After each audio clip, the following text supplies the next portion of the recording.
Boa noite, pessoal! A aula de hoje eu vou ensinar vocês como usar a fonte de bancada corretamente.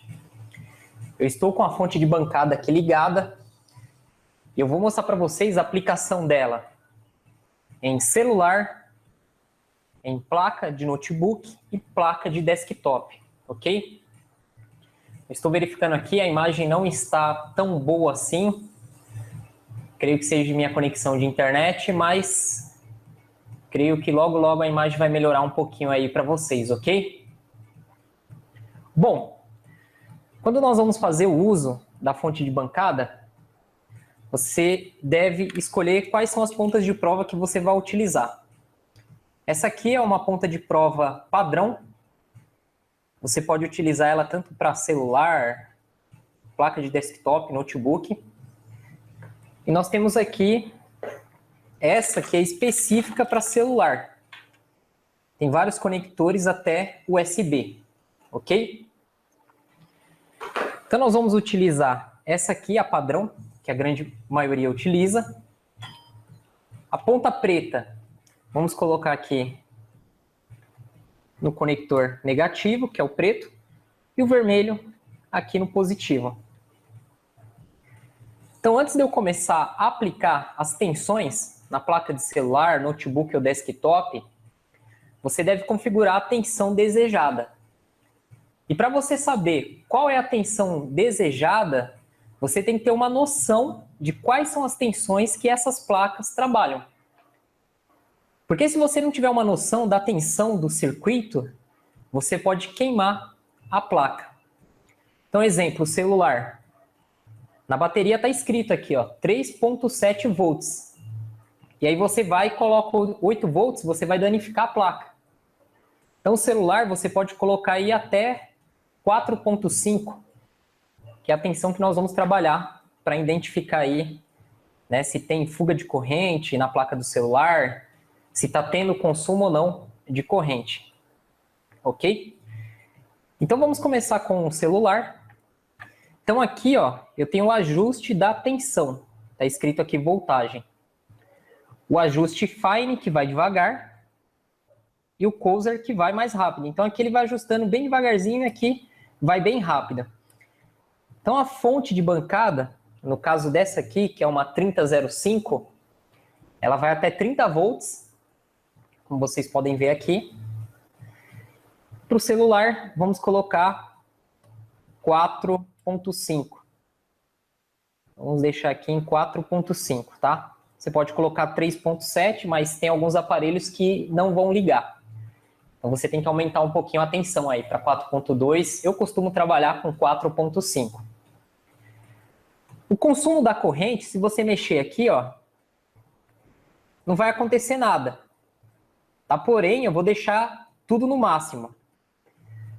Quando você colocar as pontas de prova no aparelho e ligar o aparelho, ele vai consumir a corrente necessária.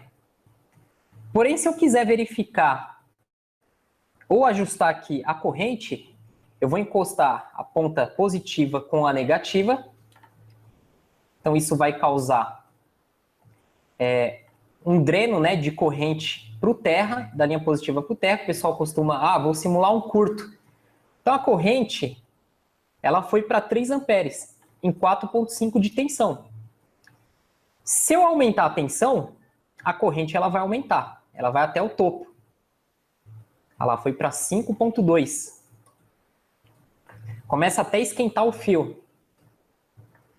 Então, vamos colocar aqui 4,5. E aqui, eu consigo baixar a corrente.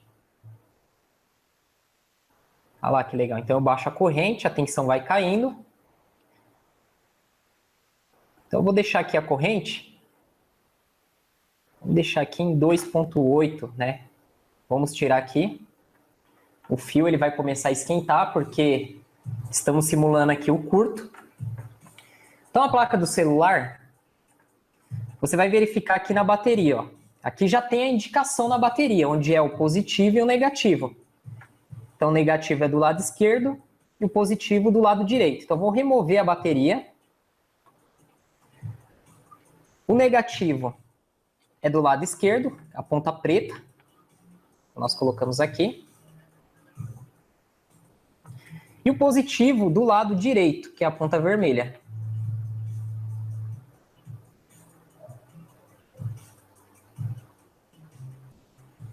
Então aqui está sendo alimentado o celular. Ao ligar o celular, houve um pequeno consumo de corrente. Vamos apertar o botão e segurar. Esse celular está com defeito, tá, pessoal? Vamos remover aqui novamente. Ao ligar o celular, ele vai para 0,03 e nada acontece. Então, se aqui aumentar muito a corrente e a tensão cair, você tem fuga. Você tem fuga de corrente para o terra. E aí, você vai abrir o aparelho, vai alimentar com a fonte de bancada e algum componente vai estar esquentando. Normalmente, capacitores ou algum CI microcontrolador. A fonte de bancada nós usamos para fazer a ativação da bateria também. Então você pode utilizar aqueles carregadores universal para conectar a bateria e colocar aqui, vamos segurar aqui, ó, o negativo aqui no terra e o positivo aqui no positivo.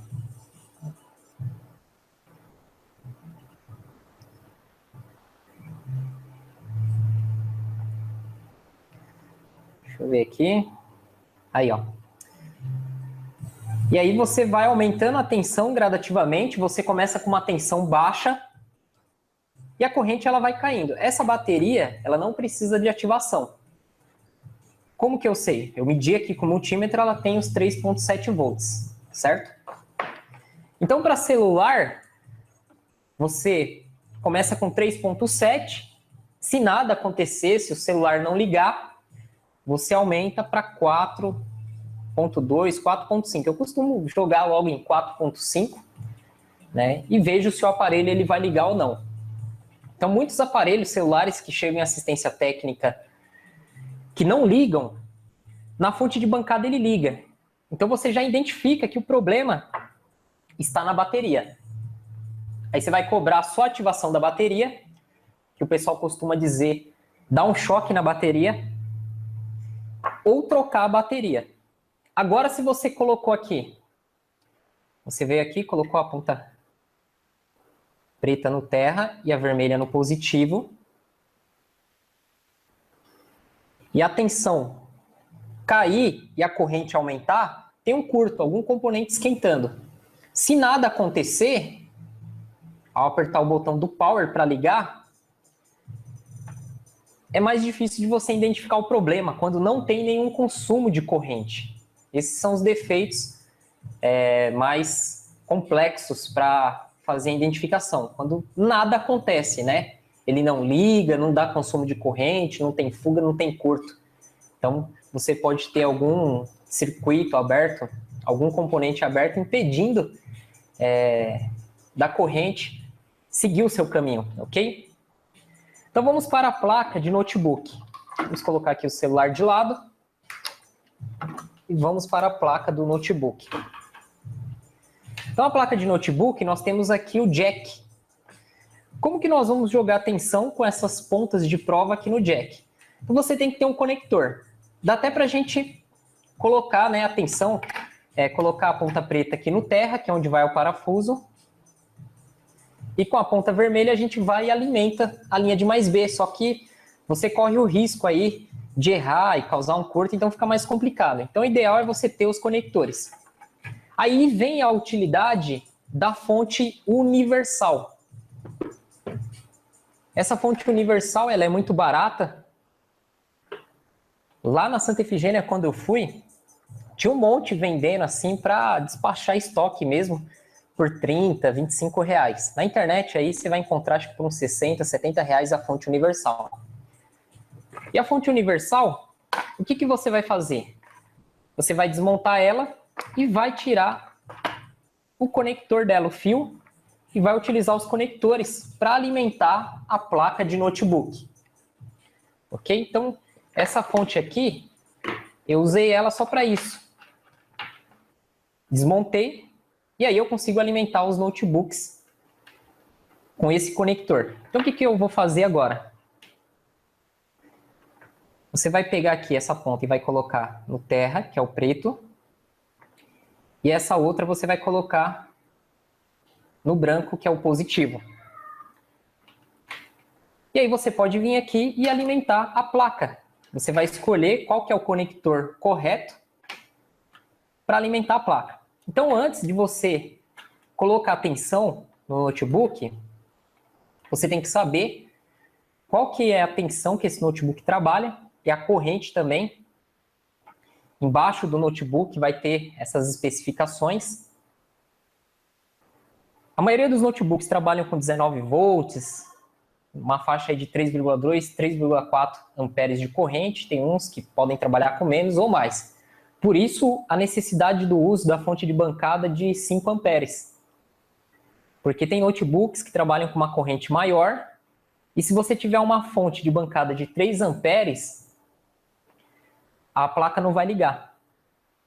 Tem notebooks que só ligam com 20 volts, 21 volts. Então eu vou colocar aqui 19 volts. Vamos lá, ajustar aqui para 19. E já vou alimentar a placa? Não. Isso é muito perigoso, porque se essa placa ela tiver alguma fuga de corrente ou um curto, você pode prejudicar mais ainda a placa. Então, o correto é você começar com uma tensão baixa. Então, você começa aí com 5 volts, 6 volts. Vamos começar aqui com 5, 6 volts. Vou conectar no jack. E você vai observar o consumo de corrente. Com a tensão baixa, o consumo de corrente vai ficar bem baixo. Então, se tiver fuga de corrente, né, a corrente drenando para o terra, não vai danificar o componente. Aí você vai aumentando a tensão e vai verificando. Se a corrente for aumentando conforme você aumenta a tensão, você tem uma fuga de corrente. Algum componente vai esquentar. Você vai aumentando. Se você verificar que a corrente aumentou bastante, para 1, algum ampere, aí 2, não aumente mais a tensão, porque você vai danificar mais ainda o defeito da placa. Se a corrente não aumentou, você vai lá e joga os 19 volts. Você vai jogar os 19 volts, 19, 20, vai depender muito do notebook. A maioria aí que você pegar é 19 volts. Ele está sem a bateria conectada, então não vai ter consumo de corrente. Se a bateria estiver conectada, né, alimentando lá o circuito do charge, você vai ter aqui um pequeno consumo, 0,0 alguma coisa, que é o consumo para a bateria, é o consumo da bateria, né, do carregamento da bateria. Então, nesse caso aqui, que está sem bateria, não tem curto, não tem fuga de corrente, nós vamos lá e damos o start na placa do notebook e verificamos o comportamento da corrente. Então, a fonte de bancada, se você sabe usar ela perfeitamente, você entendeu o que é tensão, o que é corrente, antes de você usar ela nas placas, se você conserta notebook, placa-mãe, celular, televisão, videogame, sei lá, se você conserta aí algum determinado tipo de placa, você tem que saber quais são as tensões que essa placa trabalha, para você saber a tensão correta que você vai ajustar para alimentar a placa ou parte do circuito. Igual, na placa do notebook nós temos a fonte de 3 e 5. Então nós temos que saber quais são essas fontes de 3 e 5. Normalmente nós abrimos o esquema elétrico da placa e nós conseguimos saber aí todas as fontes internas que a placa tem para ajustar aqui a fonte de bancada para tensão aí de 3 e 5 ou 1,5 da memória e alimentar direto na bobina para tentar identificar se tem alguma fuga de corrente nesse circuito, ok? Ah, professor, e como que eu fico fera aí para mim saber toda essa parte do circuito? Primeiro, você tem que estudar, se qualificar, fazer curso. No curso é passado todos esses detalhes com muita calma. A aula aqui, minhas aulas não costumam ser muito grandes, porque eu não gosto de ficar enrolando muito. Então dá uma faixa aí de 20, 30 minutos, não dá para estar explicando tudo isso perfeitamente. Os cursos são 20 horas, curso de notebook, curso de celular 25 horas, curso de placa-mãe 10 horas de conteúdo. Então o curso ele é feito com calma e passo a passo, onde tem todos esses detalhes. Tá? Porém, essa aula vocês já vão ter uma noção de como usar corretamente a fonte de bancada em determinadas placas. Vamos pegar agora uma placa de desktop. Então, a placa de desktop, você não vai usar o conector da fonte universal, então você pode remover aqui. A placa-mãe de desktop, ela trabalha com várias tensões. Então, ela recebe da fonte tensões de 3,3, 5, 12, menos 5 e menos 12. Então, são essas 5 tensões. 3 tensões positivas e 2 tensões negativas. No caso, que chega aqui na placa-mãe.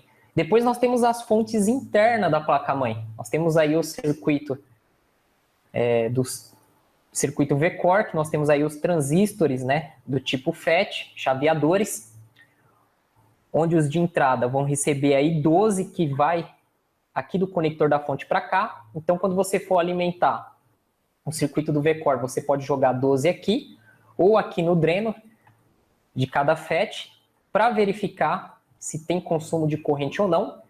Com a placa desligada, não deve ter consumo de corrente. Com a placa ligada, deve ter o consumo de corrente normal. E os de saída é o que vai para o processador, que é uma tensão baixa, né? Que é 1 volts, 1, alguma coisa. Depende muito do processador, né? O circuito do V-Core com PWM regula a tensão correta para cada processador. Então, você colocou um processador aqui, vai ser regulado uma tensão para alimentar ele. Você colocou outro tipo de processador que trabalha com uma outra tensão, o circuito do V-Core com PWM faz esse ajuste aí da tensão e corrente correta para cada processador, ok?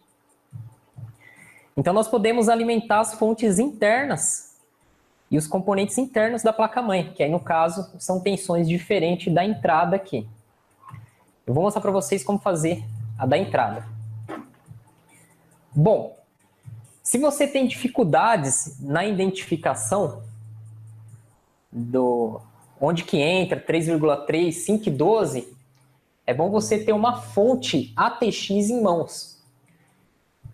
Deixa eu verificar aqui onde que está a minha fonte ATX. Já retorno, hein, pessoal?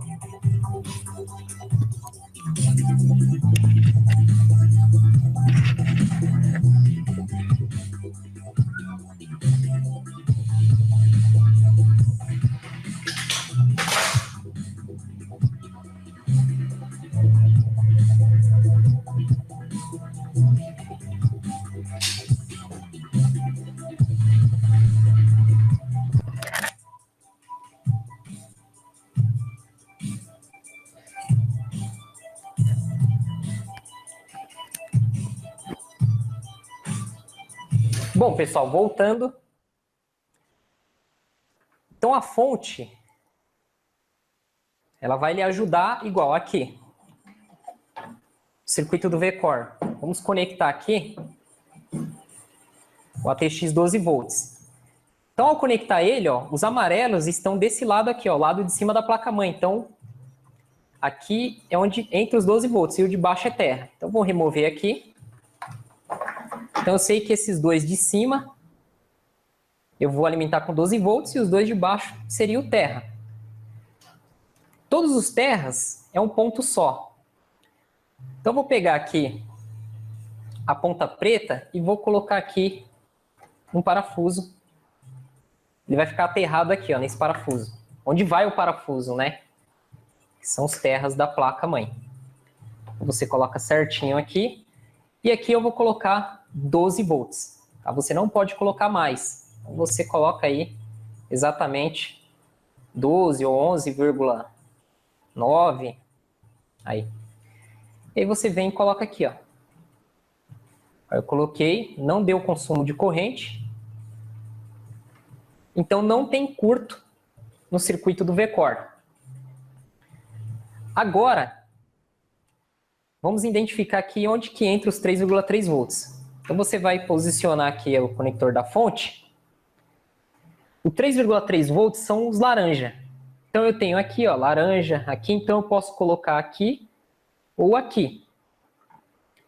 Então nesse ponto aqui eu tenho o fio laranja, que entra 3,3, aqui e aqui também. Então eu vou ajustar a fonte, não pode esquecer, tá, pessoal? Você vai lá e coloca os 3,3 e coloca aqui, ó.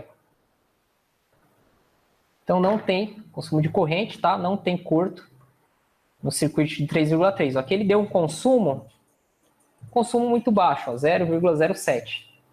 Quando tem fuga de corrente, a corrente ela aumenta e a tensão cai, tá? E aí, os 5 volts. Então você volta com o conector, os 5 volts é o vermelho, ó. Então já identifiquei o fio vermelho. A fonte tem vários vermelhos porque são várias alimentações daqui que saem, né, de 5, 3,3 que vai para a placa. Então aqui eu tenho o vermelho, que é 5, que é esse conector aqui. Então eu coloco aqui 5 e coloco aqui, ó, no vermelho. Então não deu, deu 0,1. 0,1. Mas não é curto, tá, pessoal? É um consumo normal. Aí você vai ligar a placa e vai verificar o consumo de corrente. Então a dica que eu dou para todo mundo que está iniciando é você ter uma placa de desktop boa, funcionando 100%, uma placa de notebook boa, funcionando 100%, e um aparelho, uma placa de celular que funcione perfeitamente. Para você saber qual que é o consumo de corrente correto quando a placa está desligada e ligada. Então, numa placa de desktop, você vai fazer essas alimentações iniciais aí. 3,3 no laranja, 5 no vermelho e 12 no amarelo. Tá? Faz aqui e aqui, porque aqui é um circuito e aqui é outro. Então você tem que testar o amarelo daqui e o amarelo de lá. E vai verificar o consumo de corrente. Se a corrente aumentar, a tensão cair, tem uma fuga de corrente drenando para o terra. Tá? Isso não pode acontecer. Vai danificar componente, vai fazer o componente esquentar. Impede aí da placa de ligar, muitas vezes. A maioria das vezes, né? Não liga. O notebook, alimentação no conector do jack. Começa com uma tensão baixa e vai aumentando até 19 volts e vai verificando o consumo de corrente. E depois as fontes internas. Né? Fonte de 3 e 5 aí, que o pessoal que trabalha com notebook já sabe, né? E o celular você começa aí com 3.7 e vai até 4.5. Ok? Então espero que tenha dado para esclarecer um pouco sobre o uso da fonte de bancada. Nós usamos ela para colocar uma determinada tensão na entrada principal da placa ou em alguma parte do circuito e nós conseguimos acompanhar o consumo de corrente. Normalmente, a fonte do notebook, quando existe uma fuga de corrente ou um curto, ela desarma, ela não continua alimentando a placa, e aí você não consegue identificar o componente esquentando, prosseguir com os testes. Então, por isso que tem que ter a fonte de bancada. E a fonte de bancada ela é universal para quem vai trabalhar com conserto de placas, equipamentos eletrônicos. Então, não só na área de informática, né? Se você vai consertar placas aí de eletrodomésticos, videogames, placas de algum determinado tipo de máquinas, né? Qualquer tipo de placa eletrônica, o uso da fonte de bancada. Tá? Existem fontes de bancada com maiores correntes, né? Você tem aí 10 amperes, são fontes bem pesadas e mais caras, mas você tendo uma dessa aqui de 30 volts, 5 amperes, você consegue trabalhar aí com um leque muito grande de equipamentos eletrônicos. Ok, pessoal? Então, muito obrigado pela atenção.